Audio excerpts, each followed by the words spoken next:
আজ পর্যন্ত কোনোদিন মুসলমানদের উৎসব শবে বরাত একটা হিন্দু মসজিদে দেখার জন্য আসলো না। মুসলমানদের উৎসব শবে কদর একটা হিন্দু কোনোদিন চাওয়ার জন্য আসলো না।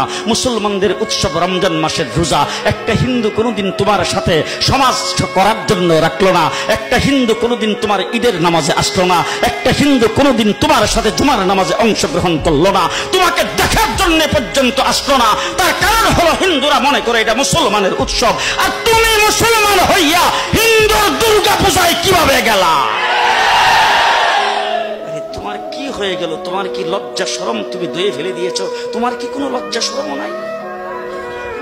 লজ্জা শরম নাই? আবার কি সুন্দর বলতেছ, ধর্ম যার যার উৎসব সবাই।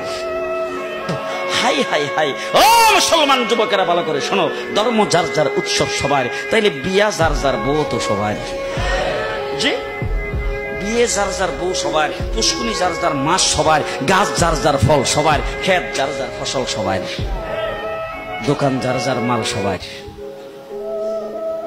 এখন ঘুমাইছে কি কথা বলেন না কেন?